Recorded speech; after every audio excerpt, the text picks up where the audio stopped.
अस्सलाम वालेकुम वरहमतुल्लाहि वबरकातुहू। मैंने नबी का इम्तहान दिया था जब अचानक वालिद साहब का इंतकाल हो गया। उनको किसी ने गोली मार दी थी। इन दिनों मेरी उम्र 16 साल और भाई 10 बरस का था। अब्बू की वफ़ात के बाद हम पर गमों के पहाड़ टूट पड़े और मुझे स्कूल को खैरबाद कहना पड़ा। हमारे घर का कफ़ील कोई न रहा तो अम्मी जान घर पर सिलाई करने लगी।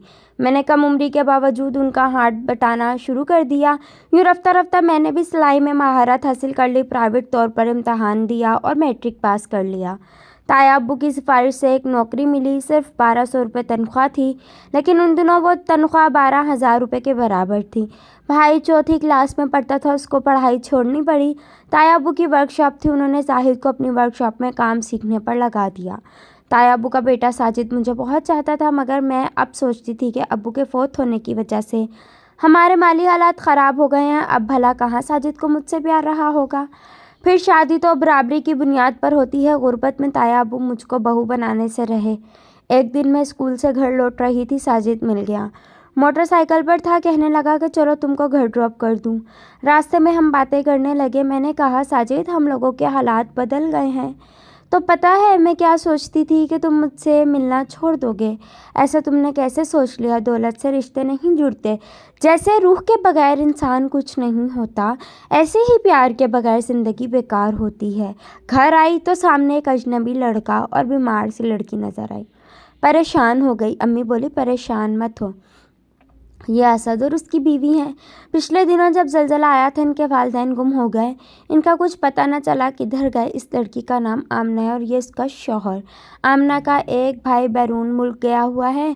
अब ये दोनों गम से निढाल हैं। ये तुम्हारी खाला के पड़ोसी थे, उन्होंने यहाँ भेजा है। मैंने इनको पनाह दे दी है। मगर अम्मी जान, हम तो खुद ऐसे मत कहो बेटी, आने वाले अपनी किस्मत साथ लाते हैं। अम्मी के समझाने पर मैंने असद भाई को और उनकी बीवी को भाभी मान लिया।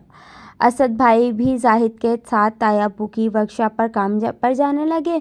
यूँ हमारे हालात पहले से कुछ बेहतर हो गए। इधर साजिद दिल लगाकर तालीम मुकम्मल कर रहा था ताकि जल्द मुझे ब्याह कर ले जाए। आमना भाभी की हालत अब पहले से बेहतर हो गई थी। एक दिन मैं स्कूल से वापस घर आई तो भाभी की तबीयत ख़राब थी। अम्मी को उन्हें अस्पताल ले जाना पड़ा। रिपोर्ट आई तो पता चला कि वो उम्मीद से हैं।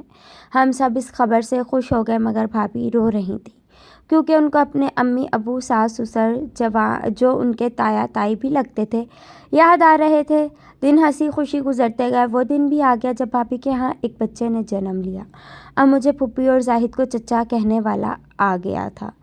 अम्मी जान ने सारे मोहल्ले में मिठाई बांटी कि असद भाई को अल्लाह ताला ने चांद सा बेटा दिया है। मैंने उसका नाम अली रखा। वो 1 साल का हुआ तो हमने उसकी सालगिरह मनाई।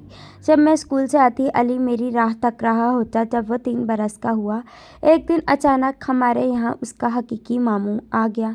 मैं स्कूल से लौटी तो एक खूबसूरत नौजवान आया हुआ था और अली से बातें कर रहा था। हैरान होकर उसे देखा तो भाभी ने कहा, फरहा, हैरान मत हो, ये मेरा भाई यासिर है और लंदन से आया है। वाह, ऐसे भी भाई होते हैं जो सालों बहनों की खबर नहीं लेते। इस बात पर यासिर ने चौंक कर मेरी तरफ देखा और भाभी आमना से कहा, क्या ये इतने बदमिजाज हैं? हरगिज़ नहीं, मगर मेरे दुखी दिनों को याद करके ऐसा कह दिया। तभी भाभी ने कुछ सूट मेरे सामने रखे और कहा, फरा, इनमें से जो पसंद आए तुम ले लो। ये मेरे लिए यासिर लाया है भाभी, ये आपके लिए हैं, आप ही पहने, मैं नहीं लूँगी। अरे बाबा, ले लो, मुझे क्या खबर थी कि यहाँ और भी लोग हैं, वरना सब के लिए तोहफे लाता, यासिर ने कहा। मैंने बात सुनी अनसुनी कर दी। अगले दिन साजिद आ गया और मेरे लिए गिफ्ट लाया क्योंकि ईद आने वाली थी। कहने लगा, फरा, तुम ये जोड़ा सिलवा लो, ईद पर पहन लेना और दुआ करो कि ये ईद हमारी इकट्ठी गुजरे, यानी हम इकट्ठे एक घर में ईद मनाएं। मैं उसका मतलब समझ गई और मुस्कुरा पड़ी। पैकेट खोला तो उसमें सब्ज़ रंग की चूड़ियाँ भी थीं जो बहुत खूबसूरत थी। इतने में यासिर आया। कहने लगा, वाह, हमारा तोहफ़ा तो कबूल नहीं किया जबकि दूसरों के तोहफे ले रही हो। ये दूसरे नहीं, हम हैं, हमारे अपने हैं। मैंने उसी वक्त उसे जवाब दिया और अपना सा मुँह लेकर रह गया। उसके बाद यासिर ने मुझे मुखातिब करना बंद कर दिया। अलबत्ता जब भी किसी काम से मैं उसके नज़दीक से गुज़रती तो उसकी निगाहें दूर तक मेरा ताक़ुब करती थीं। मैं समझ गई वो मुझे पसंद करने लगा है। अगर साजिद मेरी ज़िंदगी में ना आया तो शायद मैं यासिर का हाथ थाम लेती। वक्त तेज़ी से गुजरता गया। आखिर एक रोज़ ताया और ताई शादी की तारीख लेने आ गए। अम्मी ने खुशी से तारीख दे दी। जब यासिर को पता चला तो उसकी हालत गैर हो गई। एक रोज़ मौका पाकर मेरे सामने अपनी चाहत का इजहार किया, मगर मैंने साफ कह दिया कि साजिद मेरा मंगेतर है और अब वही मेरा सब कुछ है। मैं ही नहीं बल्कि हम दोनों एक दूसरे को चाहते हैं। यह जवाब सुनकर यासिर की आंखों से आंसू बहने लगे। मैंने कहा, रोते क्यों हो तुम? को कोई और मिल जाएगी। तुम मुझे ना मिली तो दुआ करता रहूँगा। क्या दुआ करते रहोगे? यही कि तुम मुझे मिल जाओ। खुदा करे तुम्हारी शादी साजिद से ना हो, मैं भी तुमसे उसे ना मिलूं, मुझे मिल जाओ। कैसी अजीबो गरीब दुआ है तुम्हारी, ना समझ आने वाली। भला ऐसी दुआएं भी कबूल होती हैं जो समझ ना आए। यह कहकर मैंने उसकी तरफ से मुंह फेर लिया। उसके बाद पता नहीं क्या हुआ, नहीं मालूम, बस ये कि यासिर बीमार रहने लगा। रोज़ बरोज़ उसकी सेहत गिरती जा रही थी। भाभी के इसरार पर वो लाहौर अपना चेकअप कराने गया तो मेरी शादी की तारीख भी नज़दीक आ गई। अम्मी ने कहा, उठो, हाथ मुँह धो लो, ब्यूटी पार्लर जाना है, तुम्हारी अम्मा ने कहलवाया है। मैंने हाथ मुँह धोया, नाश्ता किया, तभी साजिद की बहनें मुझे लेने आ गई। वो अपनी गाड़ी में मुझको ब्यूटी पार्लर वाले के ले गई। ताई अम्मा ने कहा था, चाहे जितने पैसे खर्च हो परवाह नहीं, ब्यूटी पार्लर वाली से कहना कि बहुत अच्छा मेकअप होना चाहिए मेरी बहू का। ऐसी दुल्हन सजे के ज़माना देखे। मेकअप हुआ, रूसी जोड़ा पहना दिया गया। सहेलियों का हजूम था। मुझे मखसूस कमरे में बिठा दिया गया। सहेलियां तरह तरह के मजाक कर रही थी। 2 बज चुके थे, बारात आने वाली थी। ढोलक की थाप और सहेलियों के गाने मुझे तसव्वुराती दुनिया में गुम कर रहे थे। दुपट्टा तो पहले ही मुंह पर था। आंखें बंद करके मैं मुस्तकबिल के ख्वाब देख रही थी। 4 बज चुके थे। बारात आने का शिद्दत से इंतज़ार था। घर का हर फर्द बेचैन और बेकरार था। अचानक टेलीफोन की घंटी बजी। मेरे भाई जाहिद ने रिसीवर उठाया।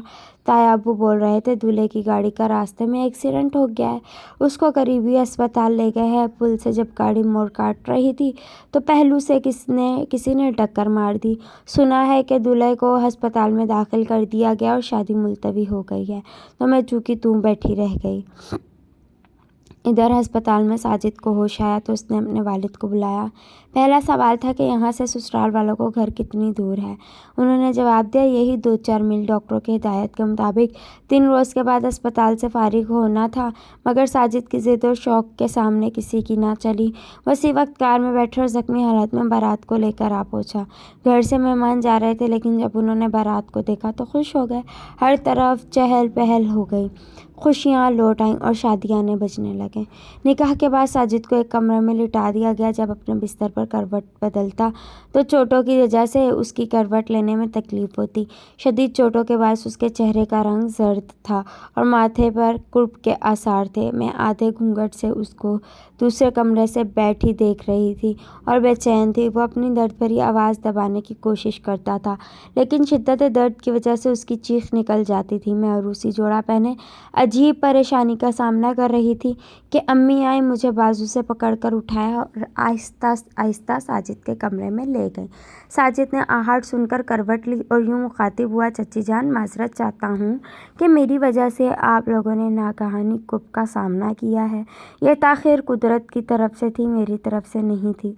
फरा से ख़ास तौर पर माजरत ख्वाह हूँ कि उसे भी गम और कुर्ब का सामना करना पड़ा। अम्मी साजिद को दुआ देती हुई कमरे से बाहर चली गई तो मैंने साजिद को सहारा दिया और वह तकिए से टेक लगाकर बैठ गया और सामने मेज़ पर पड़े हुए ब्रीफ केस की तरफ इशारा किया। मैंने ब्रीफ केस पकड़कर साजिद के सामने कर दिया। उसने सोने की अंगूठी निकाली और मेरा हाथ थामते हुए अंगूठी मेरी उंगली में पहना दी। साजिद बहुत दिनों से जुदाई महसूस कर रहा था और इसी लम्हे का मुंतज़िर था कि ये जुदाई की घड़ियाँ ख़त्म हो जाएं और हम दोनों इकट्ठे हो जाएं। उसने बेतकल्लुफ़ी से मेरा घूंघट उठाया और मुझको खुद से करीब करना चाहा, लेकिन उसे उसी लम्हे शदीद कुर्ब में मुब्तला होकर तड़प उठा और क्या आना शुरू हो गई। मैं घबरा कर अम्मी को आवाज़ दी। तभी सब दौड़े आए। ताया ताई भी दीवाना वार आ गए। उनको फ़ौरन अस्पताल ले जाया गया। वो बेहोश थे। अगले दिन डॉक्टरों की 1000 कोशिशों के बावजूद वो ना बच सके और अपने खालिक हकीकी से जा मिले। मैं सख्ते में चूँकि तू बैठी रह गई। जब मुझको उनके इंतकाल की खबर दी गई तो मुझको यासिर की अजीब व गरीब दुआ भी याद आ गई। खुदा करे तुम्हारी शादी साजिद से ना हो भी जाए तब भी तुम उसे ना मिलो। مجھے مل جاؤ۔ آہ، کبھی کبھی عجیب دعائیں بھی قبول ہو جاتی ہیں۔